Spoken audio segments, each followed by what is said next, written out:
Good morning students, मैं Amit Kumar grand mathematics analysis class में आप लोगों का स्वागत है। आज हम लोग क्लास 10th का बहुत ही इम्पोर्टेंट क्वेश्चन देखेंगे। आप लोग अगर मेरे चैनल पर नए हो तो मेरे चैनल को सब्सक्राइब कीजिएगा। आज का पहला क्वेश्चन यहाँ पे है, कहता है के किस मान के लिए द्विघात समीकरण 9x² + 3kx + 4 = 0 के मूल समान होंगे। तो सबसे पहले हम यहाँ पे लिख देते हैं, क्वेश्चन नंबर मेरा 31 है। इक्वेशन दिया हुआ है 9x² + 3kx + 4 = 0। तो हेयर a का मान जो है x² को गुणांक 9 है, b का मान x के बगल में 3k है और c का मान जो है ये 4 हमें दिया हुआ है। तो हमें कहता है के किस मान के लिए इसका मूल जो होगा ये समान होगा। तो मूल समान होने के लिए d बराबर चाहिए 0 और d का फार्मूला होता है b² - 4ac विविक्ति कर बराबर 0। तो b का मान है 3k, तो 3k का स्क्वायर -4, a का मान है 9 और c का मान है 4 बराबर 0। तो ये 3 9 के स्क्वायर और ये उस साइड जाएगा, ये सारा माइनस में है, उस साइड जाएगा तो प्लस में आ गया। 1 9 से 1 9 कट गया, तो k बराबर उधर जाएगा, 2 4 है तो 4 गुना 4 प्लस माइनस में आएगा। तो k का मान हो गया यहाँ ±4, तो आंसर हो गया बी नंबर। अगला क्वेश्चन है यहाँ, यदि x - y = 6, 32 नंबर क्वेश्चन है, x - y = 6 है और उसके बाद x² + y² = 30 है, तो हमको कहता है x y का मान निकालने के लिए। ये क्वेश्चन बिल्कुल आसान है। x - y का होल स्क्वायर जो है x² + y² - 2xy होता है, ठीक है, -2xy। x - y का होल स्क्वायर जो है x² + y² - 2xy। तो x - y का मान 6 है, तो 6 का स्क्वायर और इसका मान जो है 30 है -2xy, ठीक है। तो ये 6 1 36, 30 इधर आएगा तो माइनस में, उधर बच गया -2xy, घटेगा तो 6 इधर -2xy, तो xy बराबर हो गया 6 और ये यहाँ गुना में है, उधर जाएगा तो भाग में, तो xy का मान आ गया -3, ठीक है। तो इसका आंसर जो हो जाएगा ये हो जाएगा मेरा -3। अगला क्वेश्चन है 33 नंबर, द्विघात समीकरण y² + 3y - 18 = 0 के मूल है, मतलब हमें y का मान निकालने के लिए कहता है। तो देखते हैं अगला प्रश्न यहाँ पर,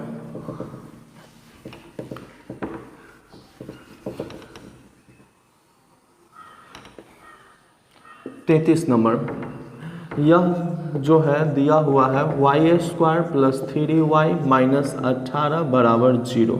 तो y² इसको लिख सकते हैं 6y - 3y - 18 = 0, ठीक है। अब हम यहाँ कॉमन ले लेते हैं, तो y कॉमन लेंगे तो y + 6, इस दोनों में -3 कॉमन लेंगे तो y + 6 = 0। तो अंदर वाला 1 लिख देते हैं और 1 बाहर वाला बराबर हो गया 0, तो y बराबर।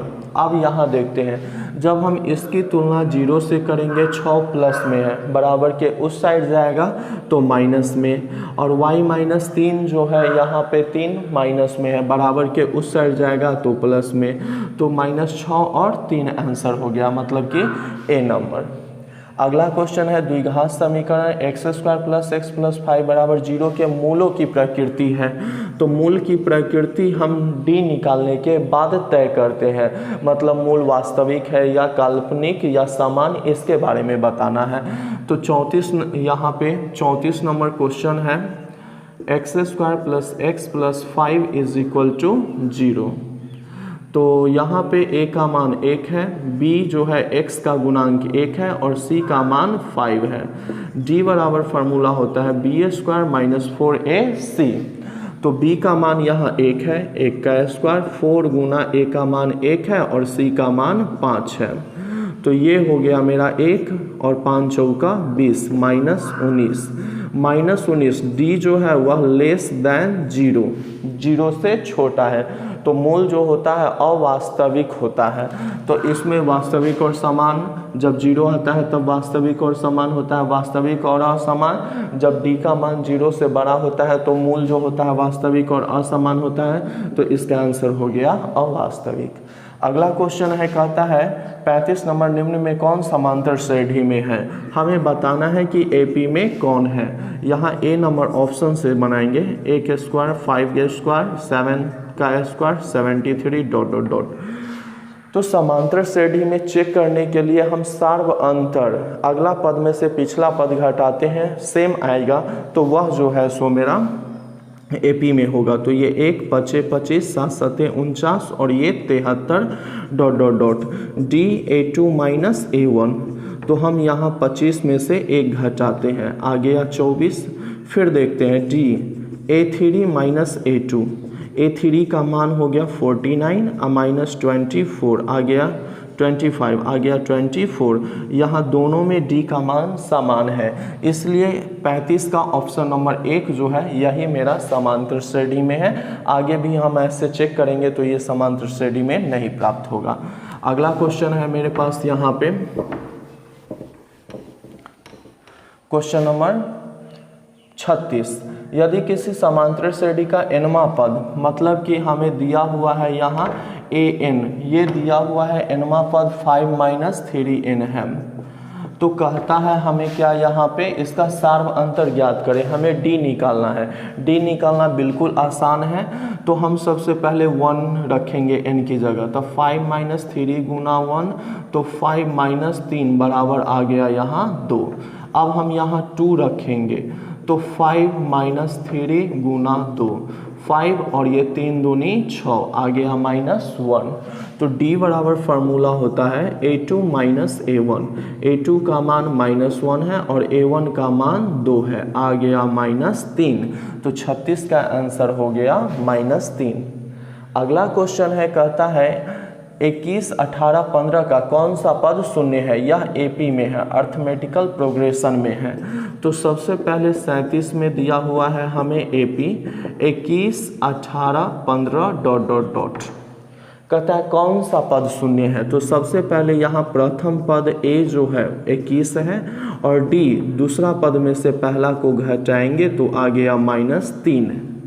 तो मान लेते हैं nवां पद जो है वह शून्य है, ठीक है, an बराबर 0। तो an का फार्मूला होता है a plus n minus 1 into D बराबर हो गया 0।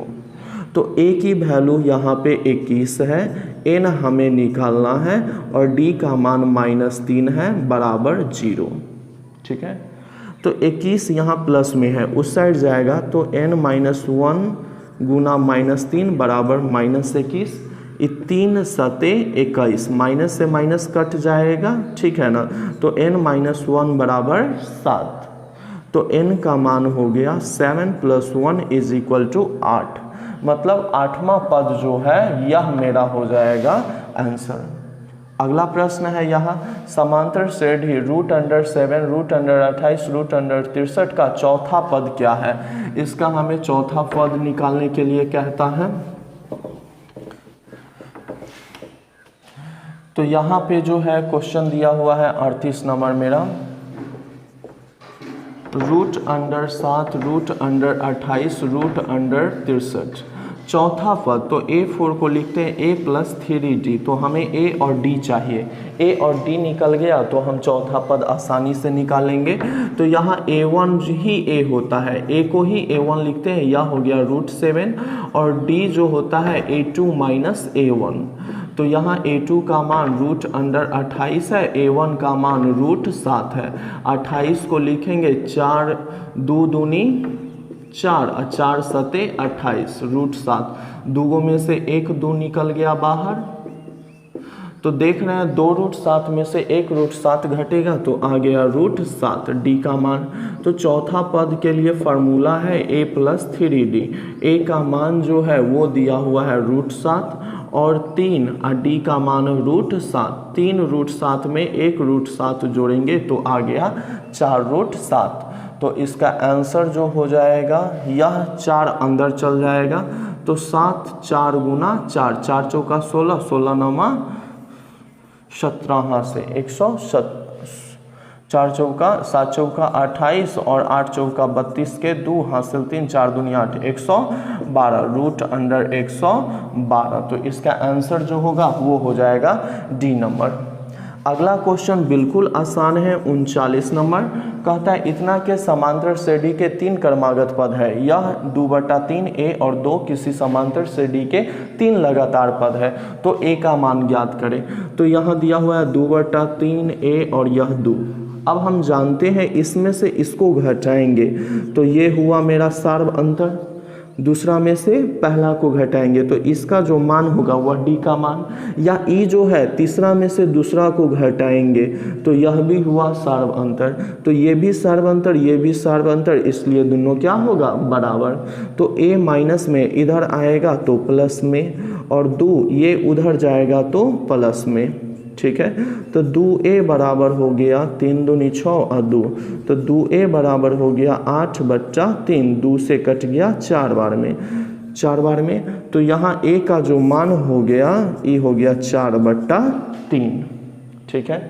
अंतिम प्रश्न है, कहता है किसी समांतर श्रेणी का प्रथम पद a और सार्व अंतर d है, तो इसके प्रथम n पदों का योगफल होगा। तो n पदों का योगफल जो होता है n/2 into 2a plus n-1 into D होगा। यदि आप लोगों को मेरा वीडियो अच्छा लगे तो मेरे चैनल को प्लीज़ सब्सक्राइब कीजिएगा, और इसी तरीके का हम फिर आगे क्वेश्चन अगले वीडियो में देखेंगे।